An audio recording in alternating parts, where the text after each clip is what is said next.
get one more reaction video, ladies and gentlemen. And today I got one of my OGs pulling up. I don't know how I haven't reacted to any of his content lately, but man got a lot of wisdom. Neely Fuller Jr. is coming to the channel, and this video is titled "How to Conquer the N-Word."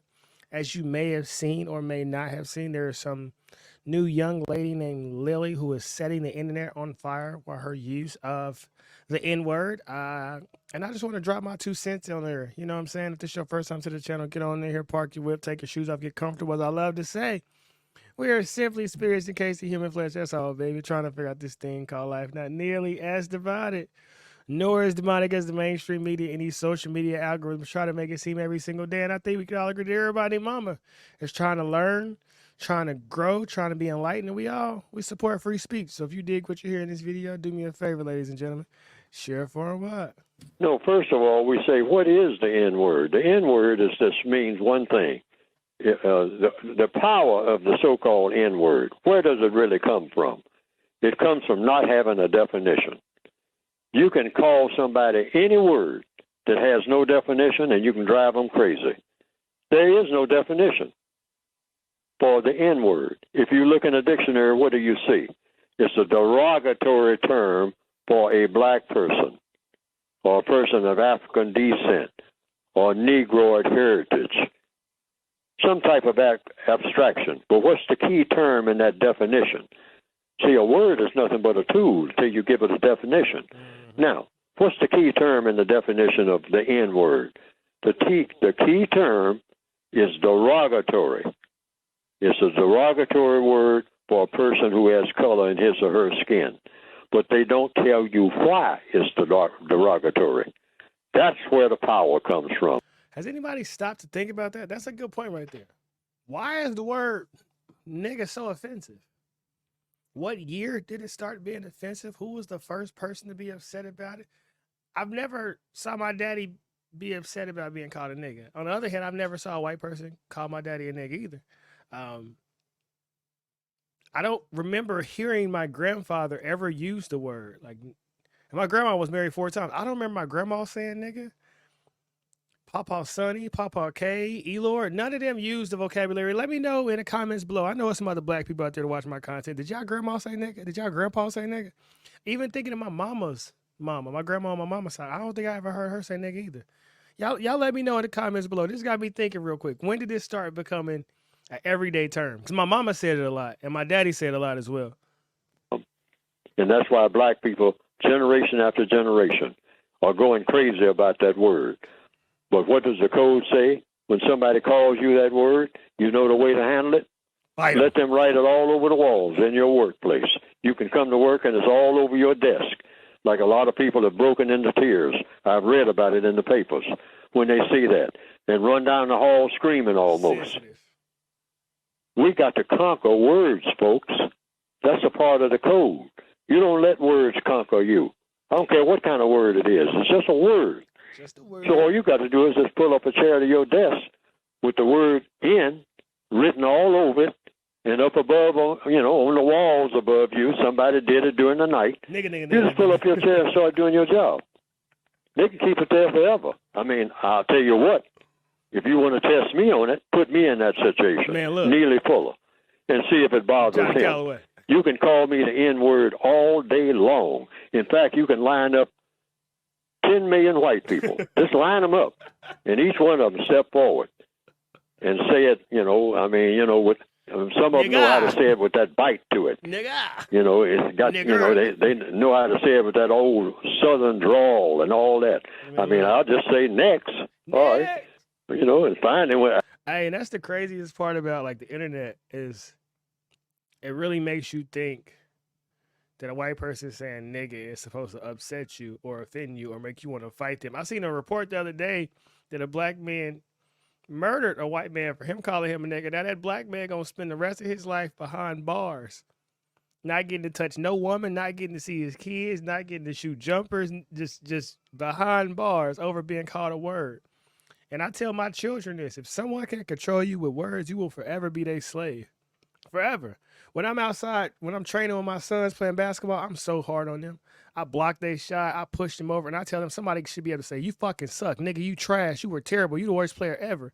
And you got to keep your composure because fight or flight is real. And when you mad or sad, you're not thinking logically. So a calm mind is a clear mind.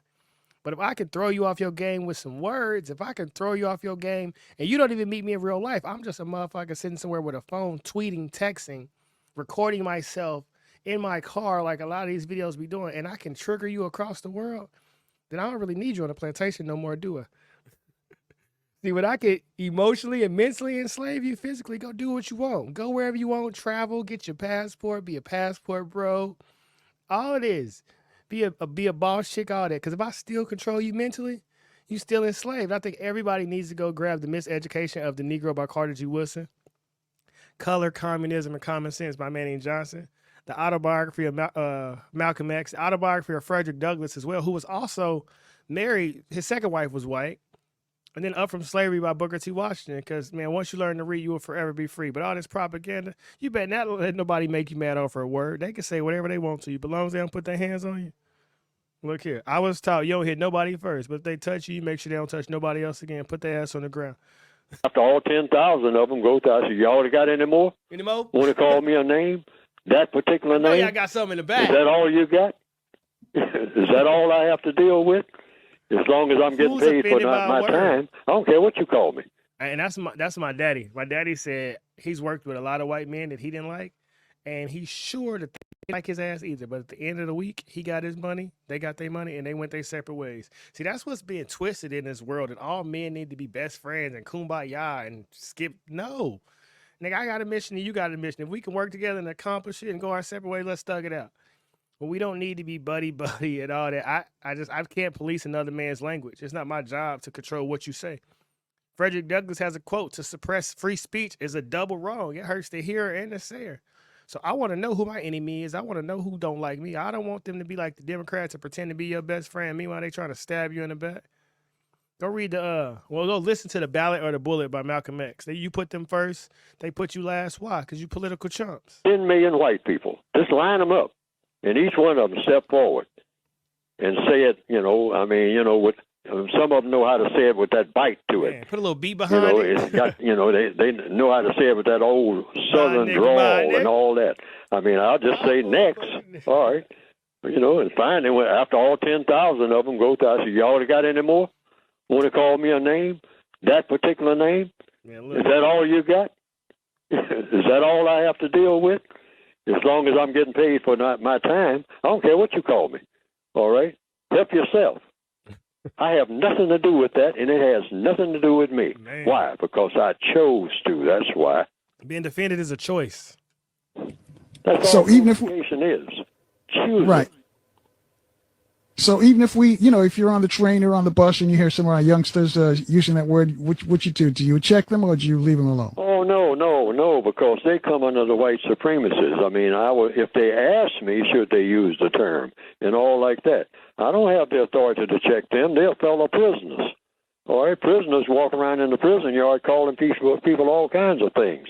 Now, if the white supremacists say something like, see how you people act? You call each other that name and all like that.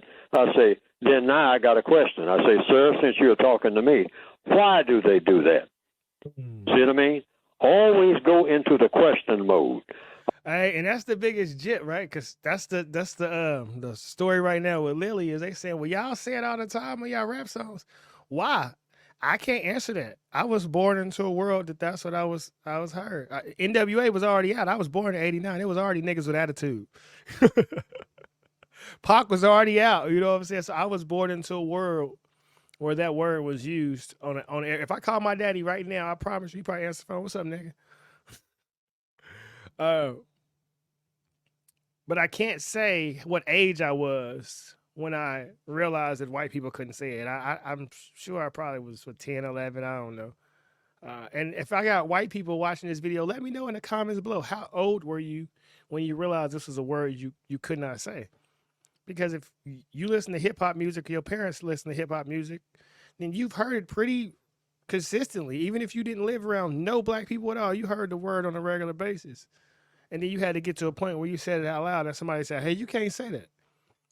And I thought we were free in America. And this is where it gets twisted because there was a lot of black communist movements in the early 1910s, 20s, and 30s that a lot of people don't know about. It's a book called Hammer and Hoe. I think I referenced Manning Johnson, Color, Communism, and Common Sense. There's another book, The Black Cabinet in the 1930s of FDR. But a lot of people don't even know that they've been manipulated into having Marxist communist ideas. And if you want to suppress speech of a group from using one word, and what's stopping someone from suppressing speech of your group from using a word? Like, we always got to pay attention to the domino effect that these things may bring. And some words are able to grow and evolve and change, and some words stay the same. And once again, we got to question why. For instance, Friedrich Nietzsche has a book called The Gay Science. If you've ever watched the cartoon The Flintstones, at the end of the theme song, it says to have a gay old time because gay used to mean happy. Now gay means you like another man or you like another woman type stuff. The rainbow used to have a totally different perspective. And now the rainbow is attached to pride. And so you have to ask yourself, why does everything and every word get to evolve except nigga? Unless I wanted to keep you enslaved mentally and I wanted to always have an emotional control over you. And your ignorance will always be used to benefit somebody else's agenda. So you got to stop being puppets. You got to stop letting somebody upset you over a word. We got to go back to what we was taught in elementary. Sticks and stones may break my bones, but words can never hurt me. Because I'm sure white people got a lot of words that they could say is offensive, and I'm sure Hispanics could say they got words that are offensive, and Puerto Ricans and Chinese and everybody if we want to walk around playing the offended game. But we ain't going to get nowhere and we won't grow. So just be respectful, be kind, and do what you do, but watch my shoes, you dig? I want to say to the entire world audience right now, if they can hear me, We can hear you. all problems, this is real important. Every problem that's ever been solved and ever will be solved is solved through the process of what? Questions and answers. So all black people have to do on the job or anywhere else, when a situation comes up, stay away from making statements. Ask questions. Even a genius asks Question questions. after question after question after question. It will always, if those questions are answered, it will always, if you ask enough of them, take everybody, not where they particularly want to be, but it's a guarantee that it will take everybody, both the person who is asking the questions and the person who is answering the questions. It will take both of those persons, or 10 million persons, right where they should be. That's been proven all down through history. And that's the problem with our world right now is we don't ask enough questions. Whatever narrative comes across our cell phone screen or breaking news from CNN or Fox or MSNBC, we just take that and run with it. No, you got to read for yourself, think for yourself, and question everything. Because you don't know that you're living in a world full of propaganda. There's a book titled Propagandas by Edward Bernays. You definitely should check it out. But collective consciousness is real. And so that's why everywhere you go, they sell you the same narrative and the same message. And so you unconsciously believe it and you fall into this trap. And you live in a destructive life that's going totally against the laws of nature. So you're like, why am I suffering? It's because you're moving the wrong way. I tell my children, even like right now while they're in school, if you don't understand, raise your hand and ask a question. Ask again and ask again. And teacher, I still don't get it. And I still don't get it. And if someone ever gets upset at you for asking questions, all they've revealed is they don't know the answer themselves, baby. So we got to get in the habit of not making statements. Ask questions, and particularly in any situation that's volatile. Just ask questions. Just one question right after another, just like you're in court, because we are all in court, and everybody's on trial. And what's the procedures in court? Questions and answers. All right? Everybody who's ever been to court knows how deadly that is. That is deadly. Questions and answers. Not just a whole lot of rambling statements, and certainly not a whole lot of name calling. And don't even blame people. The questions and answers will set the blame. You'll find out who's to blame just through the questions and answers. Like if I ask that white person when he says, why don't you govern your people? Why don't you, oh, he's asking a question. All right? So you answer the question. I govern my people. So you answer a question with a question. Where are my people? Man, look, hey, Oh hey. my God, here we go. I got some questions I want to ask because why is the word so important to say for white people and for black people? I go through periods where I'll say nigga often, and then I'll go through periods where I don't say it for a while. I don't know why Usher and Lotto try to pop over here. We gonna get back to Neely Fuller.